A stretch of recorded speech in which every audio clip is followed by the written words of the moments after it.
Karena saya punya graphics card RX 5600 XT dari Power Color dan juga Sapphire, saya pikir mungkin ini kesempatan baik untuk membuat sebuah review singkat membandingkan kedua GPU itu. Apalagi karena sekarang AMD masih menggunakan RX 5600 XT sebagai GPU low-end mereka yang masih dijual. Pertama, mari kita lihat dusnya dulu untuk yang Power Color, dimana Anda bisa lihat packagingnya masih sangat bagus dan juga menggunakan sebuah foam untuk mengamankan graphics cardnya di dalam dusnya. Dimana untuk yang Sapphire seperti yang akan Anda lihat berbeda dengan mereka menggunakan packaging yang lebih murah dan tidak menggunakan foam apapun untuk mengamankan graphics cardnya, dimana mereka hanya menggunakan sebuah plastik bag dengan yang ada bubble-nya juga, yang anti statik dan juga langsung ditaruh di dalam dusnya yang lebih tipis daripada Power Color. Dan sekarang sekalian saja untuk langsung melihat graphics card Sapphire Pulse Black Edition ini. Itu berbeda dari versi Pulse yang tidak Black Edition, di mana Sapphire Black Edition ini seperti namanya yang sudah bilang Black Edition, memang graphics card ini lebih banyak warna hitamnya dan tidak ada aksen warna merah seperti dalam versi Pulse yang biasa. Dimana Black Edition ini fan shroud-nya semuanya berwarna hitam dan graphics card-nya secara keseluruhan desainnya lebih polos dan juga tidak terlalu mencolok dibandingkan Pulse Edition biasa yang memiliki banyak corak merah-merah di depan dan juga di belakangnya. Dimana sekarang untuk Pulse Black Edition Anda bisa lihat cuma ada logo Pulse-nya saja pada kipasnya yang ada sedikit warna merah dan juga di backplate-nya sendiri. Dan untuk heatsinknya sendiri memang sedikit lebih kecil juga dibandingkan Pulse Non-Black Edition, karena Pulse Black Edition ini mereka memang mengurangi size-nya menjadi lebih kecil, tapi masih seharusnya memiliki heatsink yang sangat efisien karena mereka mendesain dengan baik. Seperti misalnya ada potongan pada backplate-nya untuk bisa membiarkan udaranya keluar lewat belakang. Dan heatsinknya sendiri juga terbuka dalam semua sisi, jadi seharusnya bisa mengeluarkan udara panasnya dari semua arah, dari depan dan juga di sisi bawah dan atas. Dan ya, memang ini desainnya juga menggunakan dua kipas yang besar dan memang desain heatsinknya juga bisa mengeluarkan panas dari belakang. Dimana Anda bisa lihat ada dua output DisplayPort 2 biji dan juga dua output HDMI yang bisa digunakan dan juga sebuah ventilasi untuk exhaust dari heatsinknya. Karena ini adalah heatsink dengan fin horizontal yang bisa mengeluarkan panas dari segala sisi dari bawah dan juga dari atas. Lalu graphics card ini juga menggunakan PCIe 4.0 karena ini memang versi graphics card menggunakan arsitektur AMD RDNA 1 yang menggunakan PCIe 4.0. Dan juga untuk GPU RX 5600 XT yang lain juga sama, ini hanya menggunakan satu power 8 pin saja, jadi seharusnya power consumption-nya tidak terlalu besar. Untuk backplate-nya sendiri seperti Anda bisa lihat desainnya sangat bagus dan juga memiliki beberapa corak yang membuat desainnya tidak terlalu membosankan, melainkan juga menggunakan banyak cutout dan juga potongan bolong-bolong untuk mengeluarkan udara panas dari belakang backplate dan juga dari heatsinknya. Jadi menurut saya desain Pulse Black Edition ini terlihat sangat baik dan juga menggunakan heatsink yang didesain dengan baik walaupun size-nya memang sedikit lebih kecil dari Pulse yang biasa, karena ini menggunakan dua kipas 92 mm yang sangat besar yang menutupi keseluruhan dari panjang heatsink yang digunakan di sini. Jadi seharusnya cooling performance-nya sangat bagus, apalagi karena mereka juga menggunakan heatsink ini untuk mendinginkan memori dan juga VRM komponennya secara keseluruhannya dengan menyentuh semua komponen di PCB yang membuat panas. Itu juga menginclude GPU-nya tentu saja yang menggunakan sebuah baseplate dari copper dan menggunakan 4 heat pipe untuk mengeluarkan panasnya kepada heatsinknya. Jadi seharusnya performance dari cooling Sapphire Black Edition ini masih sangat baik, apalagi karena RX 5600 XT yang power consumption-nya tidak terlalu besar. Satu hal yang berbeda lagi dengan yang tidak Black Edition adalah GPU Black Edition ini tidak memiliki dual BIOS, di mana Pulse yang biasa memiliki dual BIOS. Jadi kalau misalnya Anda ingin mengotak-atik dan juga mengganti BIOS, mungkin seharusnya beli yang non-Pulse Black Edition. Lalu untuk graphics card Power Color Red Dragon ini, seperti Anda bisa lihat, mereka juga menggunakan dua kipas sangat besar juga di bagian depan. Dan juga karena itu mereka harus menaikkan PCB dan juga heatsink size-nya menjadi lebih tinggi daripada PCIe slot-nya, yang jauh melebihi size PCIe slot lebih daripada size Pulse Black Edition sendiri.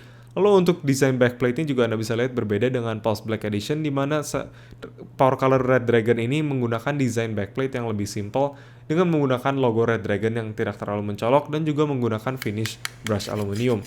Lalu di sebelah kiri Anda juga bisa lihat Power Color menggunakan dual BIOS switch yang bisa diganti dari OC BIOS dan juga silent BIOS. Dan juga mereka masih menggunakan 18 pin untuk input powernya sendiri, Walaupun mereka memiliki sebuah spot untuk 8 pin kedua karena sepertinya mereka menggunakan PCB yang sama dari versi Red Devil. Mungkin hanya sedikit dikurangi untuk power phase VRM-nya sendiri. Lalu untuk output display-nya juga sedikit berbeda dari Sapphire di mana mereka hanya menggunakan satu HDMI melainkan menggunakan dua HDMI.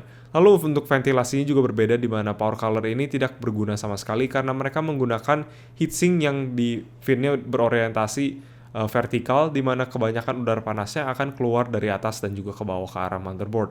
Jadi seharusnya udara panasnya tidak akan keluar dari belakang.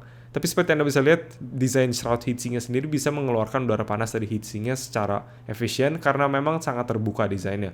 Lalu untuk heatsinknya sendiri juga sangat besar dan juga menggunakan 5 heat pipe dan satu heat pipe yang memutar kembali untuk ke bagian heatsink yang pertama di atas GPU-nya.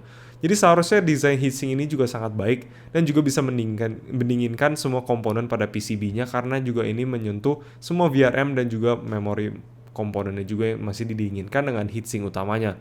Lalu apalagi dengan dua kipas yang sangat besar juga yang size-nya juga mirip sekitar 92 mm, seharusnya heatsink dan fan combo dari Power Color ini juga masih bisa mendinginkan GPU-nya dengan sangat baik dan mungkin sedikit lebih quiet daripada Sapphire karena size-nya yang sedikit lebih besar.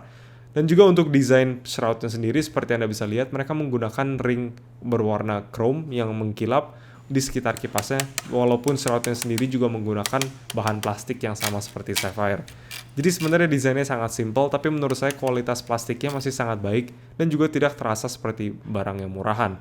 Salah satu hal yang saya kurang suka adalah mereka menggunakan logo Power Color yang sangat besar di sebelah pinggir graphics card-nya, yang menurut saya terlalu mencolok karena desainnya keseluruhannya hanya menggunakan warna hitam, di mana logo Power Color ini sangat besar dan juga menggunakan warna putih, yang menurut saya sedikit terlalu mencolok untuk desain overall untuk estetik Power Color Red Dragon ini.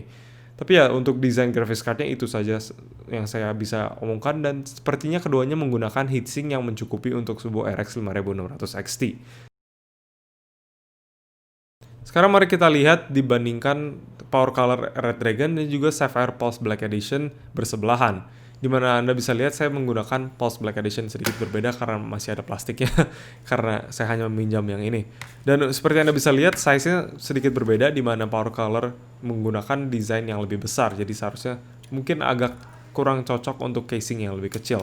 Tapi keduanya menggunakan bahan plastik untuk shroudnya seperti saya bilang, jadi tidak ada bahan eksotik seperti menggunakan shroud aluminium seperti pada graphics card yang lebih mahal. Tapi untuk desainnya sendiri masih terasa berkualitas tinggi, apalagi dengan Sapphire menggunakan backplate yang menurut saya kualitasnya sangat baik, apalagi menggunakan desain yang lebih unik juga. Dan untuk heatsink dan fan-nya sendiri seperti Anda bisa lihat, sepertinya size fan-nya sendiri sangat mirip, tapi di perbedaannya di mana Power Color menggunakan heatsink yang sedikit lebih besar. Seperti Anda bisa lihat kalau saya bandingkan Power Color-nya di bawah yang Sapphire. Di mana bisa dilihat Power Color ini menggunakan PCB dan juga heatsink yang lebih besar daripada Sapphire. Jadi mungkin tidak cocok untuk sebuah PC build dengan casing ITX yang tidak bisa mencukupi card yang lebih panjang dan lebih tinggi seperti Power Color ini. Dan untuk testingnya sendiri saya akan menggunakan sebuah motherboard Asus H97M dengan CPU Pentium G3258 di overclock ke 4,5 GHz.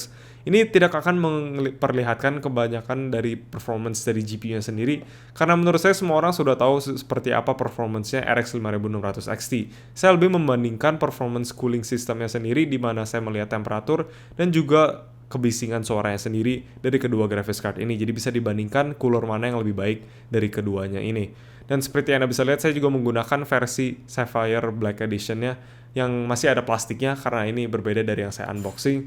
Dan saya tidak ingin melepaskannya karena saya hanya meminjam yang ini. Jadi seharusnya tapi tidak ada perbedaannya untuk performance coolingnya sendiri karena plastiknya tidak menghalangi ventilasi apapun. Jadi tidak akan masalah. Di sebelah kiri yang Power Color dan sebelah kanan yang Sapphire, di mana Anda bisa lihat Sapphire memiliki temperatur GPU yang jauh lebih dingin daripada Power Color. Dan juga bahkan ini semuanya sama dengan temperatur memori dan juga VRM-nya, di mana Sapphire sepertinya sekitar 10 derajat atau 8 derajat lebih dingin pada komponen GPU, memori, dan VRM-nya dibandingkan Power Color. Tapi perbedaannya Power Color menggunakan fan speed yang jauh lebih rendah daripada Sapphire, di mana Sapphire menggunakan fan speed di atas 1500 RPM dan Power Color hanya menggunakan sekitar 1200 RPM. Jadi memang mungkin advantage atau kelebihan Pulse Black Edition daripada Power Color adalah mereka menggunakan kipas yang lebih kencang agar temperaturnya sedikit lebih dingin. Dan untuk clock speed dan power consumption-nya, Anda juga bisa lihat performance-nya sangat mirip, di mana clock speed-nya sekitar 1740 MHz dan juga power consumption-nya di sekitar 130-140 Watt. Jadi tidak ada perbedaannya dalam hal seperti itu. Seharusnya performance-nya sangat mirip.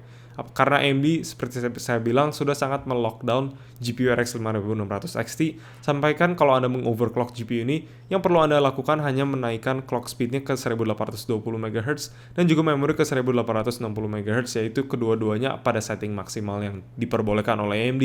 Dan kalau diklik apply, seharusnya semua GPU RX 5600 XT bisa mengapply ini. Dan seperti yang bisa lihat, tidak terlalu besar juga perbedaannya. Tentu saja memory clock-nya naik kepada setting yang kita set, tapi clock speed GPU tidak terlalu naik terlalu besar juga, di mana sekarang hanya menjadi 1780 MHz. Dan untuk power consumption-nya sendiri juga bahkan telah menambahkan 20%, tidak terlalu berbeda jauh. Dan karena itu juga temperaturnya sama sekali tidak berbeda dibandingkan setting standar. Sama juga dengan RPM dari kipas kedua GPU ini, keduanya sangat tidak ada bedanya dibandingkan setting stock dibandingkan overclock, jadi seharusnya tidak ada perbedaan pada suaranya. Menurut saya tidak ada alasan untuk tidak mengoverclock kedua GPU ini kalau Anda menggunakannya, karena ya ini free performance yang dijamin pasti jalan, karena ini sudah di lockdown oleh AMD agar tidak bisa di overclock terlalu tinggi, mungkin agar tidak terlalu mengkanibalkan penjualan GPU RX 5700 XT. Sekarang untuk testing noise levelnya, seperti Anda bisa dengar, mungkin GPU Power Color sedikit ada lebih berisik suara dari coil whine, tapi Sapphire Black Edition sedikit lebih berisik pada suara dari fan-nya sendiri.